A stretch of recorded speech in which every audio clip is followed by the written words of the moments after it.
Hey everybody, welcome back to another episode of Gunpowder and Freedom. So if you saw that little update video I did probably a couple weeks ago now, by the time this video's out, this is the point that I'm at. I just got done making that, so I'm going to jump back on to what I was doing. Now I did all of the framing of the walls myself. I got all the framing for that done. The walls are stood up. They're all anchored into the house. Well, this one up here where the garage door is, and then this one back here going into that. The other part of the house, as you can see, everything is plywooded and Tyvek'd. Now I didn't really worry about this piece of Tyvek here because we're doing a gable roof on this end as well as the other end. So I'll have to plywood and Tyvek that. So that'll take care of that. I do have a framer friend of mine helping me with the roof because I like to think that I can do a lot of stuff myself. You know, framing in the walls, I know the studs need to be 16 on center. I know I had to do the little blocking pieces in there to help stand it up. Once I get my electric run, I'm going to nail blocking in so that I can hang cabinetry, other stuff on there. But I am not confident in my ability to properly lay out and frame a roof. So he's helping me with that, and the trade-off is either end of this year, beginning of next year, I'm helping him with some concrete work at his house. So win-win there. It helps to have friends that know how to do stuff as well as need you to do stuff. So he did give me a list of stuff to do. I'm going to go ahead and get my camera situated. Sorry, and I'll show you guys what I'm working on now and trying to finish up and have ready. Okay, so these are our ceiling joists. We're going to have a ceiling that comes here.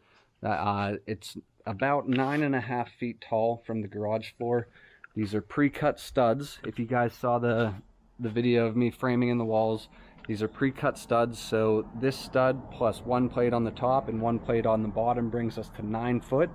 There's a double plate down here. That bottom plate is womanized. And then there's a double plate on top for extra strength. So that brings us to 9 foot 3 inches. Plus about another 4 inches down here. So these walls actually are measuring a little bit taller. They're closer to the 10-foot range, which is nice because I like a lot of headroom here. That's going to ensure that we're going to have plenty of room for our garage door as well as some lighting. Now the ceiling joists are going to stop at the corner of the existing house. Sorry about that. And we're going to triple those up. We're not going to have much headroom, but when we climb up onto this ladder, we are going to keep this open so that we can have some added storage. And I'll be able to show you guys that a little bit better once the roof is done. Now, the rafters that are going into the house are different than the rafters that are going to the exterior wall out here, as well as this part looping up into this house. So these are the rafters we need for the inside. Those are all cut and done. These are our end boards for outside on the gable. We'll have one that's out over here going down on the other side back there, and then 2 over there. These are the rafters for this outside wall as well as this area here. I need, let me see, I wrote it down here on this piece of plywood. I need 33, and including my pattern, which is right here, there's 19, 20, 21, 22, 23, 24, 25. I have 25 of them. So I need to cut the rest of these boards into my rafters to make sure I have them all done, as well as cut 36-inch block. Now, this is kind of what I was interested in. I'm going to make a jig real quick so that I can just kind of slide my 2x6s through there, cut it, and I don't have to keep measuring, pulling my square.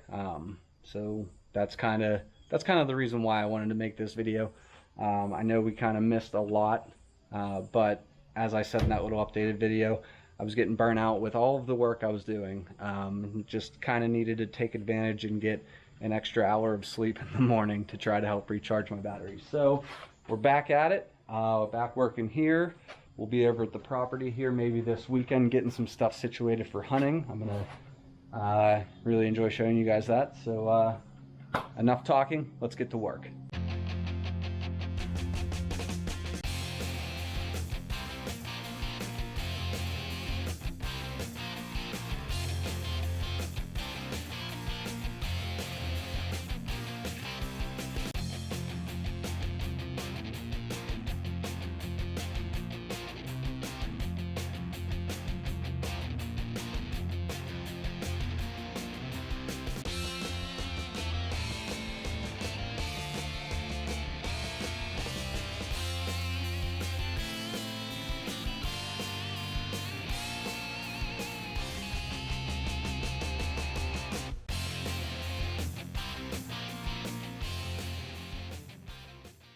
Okay, so I got all my rafters cut and everything. The last thing that Bill needs me to do is go ahead and cut 36-inch block. Now, because I don't want to load up a bunch of 2x6, take it up to the shop, set the miter saw up, I'm just going to go ahead and make a jig sort of thing right now. I'll kind of explain that through voiceover, but that's the next thing, and that's the last thing, and then I can do some cleanup.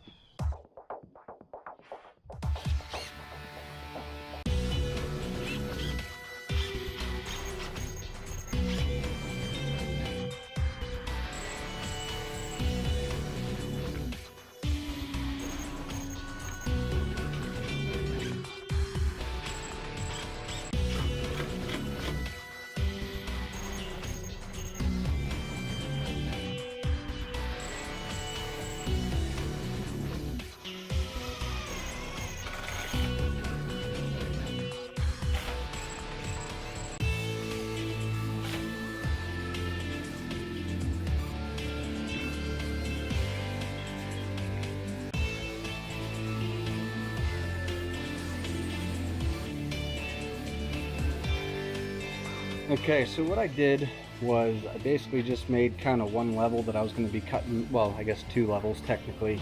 This top level is meant to keep my board straight. This is my cut area, so this board here is going to act as a guide for my saw. That way that blade will just go right through that, that cut line right there. And then I pulled 6 inches from that cut, put another 2x4 with a piece of plywood on. I think I might have made this a little too close to the edge, so I might be taking it apart to shift this all back, because the idea is I can cut a 2x6 and then it'll just drop. This area here, I needed to keep the 2x6 up off the plywood so I didn't keep running my blade through the plywood. So now the 2x6 will slide through right there. Yeah, and just looking at that, I definitely need to shift this all forward. So, you know, it's the first time I ever made one of these, but I think it's going to save me a ton of time. I just need to shift it forward, and we should be back in business. Okay, now that we shifted it ahead, let's test it out.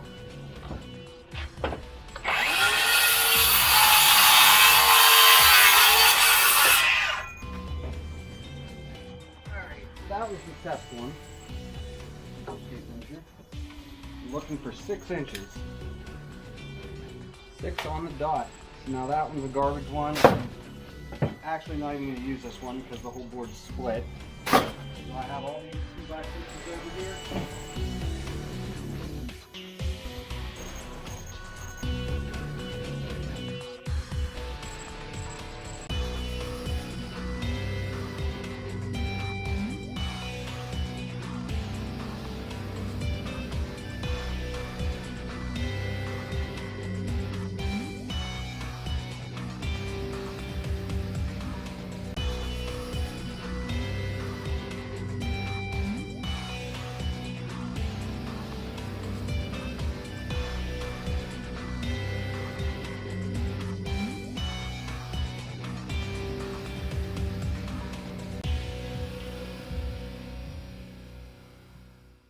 Alright guys, so my little jig contraption here worked out really nice. That kind of made a long tedious job really fast and easy. It cut out the process of me having to measure, square and mark each board. Just like you guys saw, I was able to just keep pushing that 2x6 through, and they're all 6 inches. So I went through and double checked the consistency, and everything is looking good. So between my pile of blocks here, the rafters, the fascia board, and everything else that Bill asked me to do, that is it. I am done with that. So now I get to spend a little bit of time cleaning up and straightening up here. I want Bill and his guys to have a nice clean work area here tomorrow whenever they come to run the rafters and do whatever else they're going to do tomorrow. So I'm going to spend some time doing that. I'll time lapse that and tell you about the plans for this garage. So enjoy the time lapse.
what a difference a clean work area makes.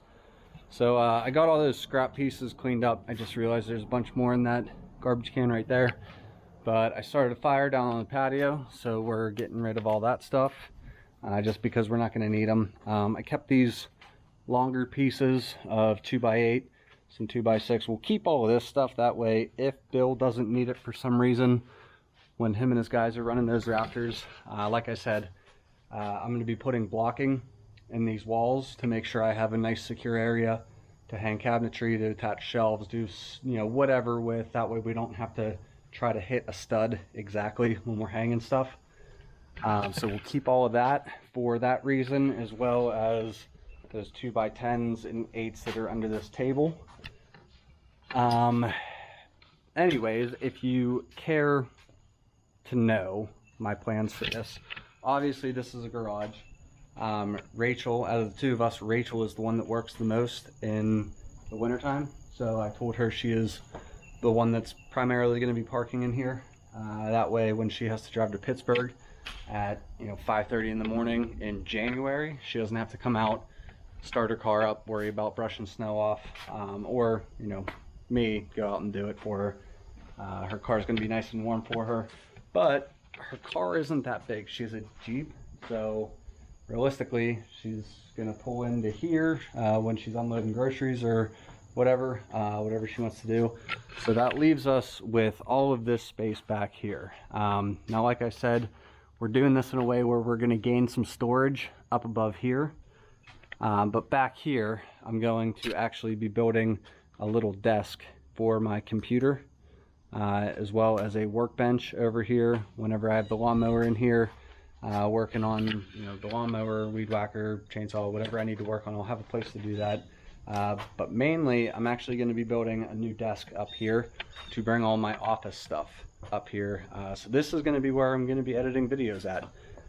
We're going to be doing a mini split unit mounted on this wall to keep this garage nice and climate controlled. So that means, yes, we're going to be insulating it. I've been hearing a lot of good reviews on those mini split units. So hopefully I'm not going to be freezing my butt off or sweating too bad when I'm out here in the summer or the winter working on videos in the morning or the evenings.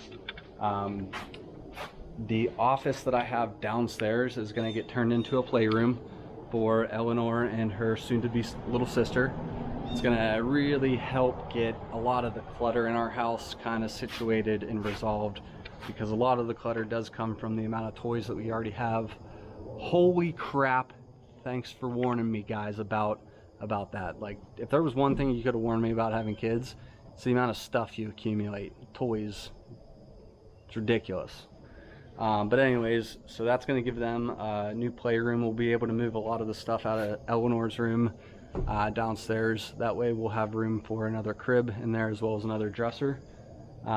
It's also, doing this out here is going to give me a nice place to work that's nice and quiet. It's away from everything. I don't have to worry about mixing my audio first thing in the morning and waking up Rachel, Eleanor, or the new baby. I will be taking out this window because that's a bathroom, as well as that window, just because that's like an area that it's raining again. Are you kidding me? It'll be short-lived, whatever. It's just spitting. So I'm going to take out those two windows, which means I have a little bit of drywall work to do inside. And I hate drywall with a passion, but thank God it's only a little bit. I'm gonna have to run electrical up here. We're not doing any plumbing. There's a hose bib right there. I'll be picking that up. But yeah, so I did have to get a building permit for this, which means there's inspections involved. Just kind of delays and prolongs the process.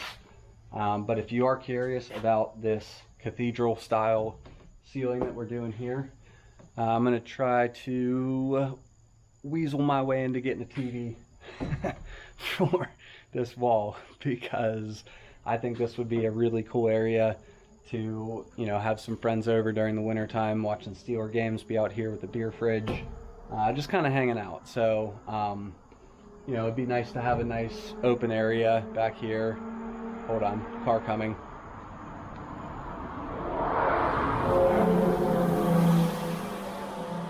Sweet. But if you are wondering, I did have to get hurricane straps for those rafters, which these are them. They mount to the wall, and then the other side gets, obviously that's not right, but basically right like that. That way these are securely fastened to the wall. We don't have to worry about a big gust of wind or a tornado ripping this roof off. This thing is going to be probably built better than Fort Knox. No offense, guys, but there's one thing that I got from my dad. It's how to overbuild stuff. So it's awesome. But anyways, I think that's going to do it for this video. Not really sure how long this is going to be, but I am getting a little hungry. Plus, I would like to try to scooch over to the property and get some stuff done over there before Rachel and Eleanor get home. So yeah, I want to thank you guys for tuning in to another episode of Gunpowder and Freedom. If you liked what you saw, please click the like and subscribe. Don't forget to like us on Instagram, and don't forget to check out our store on Etsy. If you didn't watch the video about what I got on trail camera, watch it because it's hilarious. Plus, there is a discount code in that description for 30% off. So go check out that video, check out the promo code, and use it up. It's funny. But anyways, thank you guys for the continued support, and I'll see you next time. Have a good day.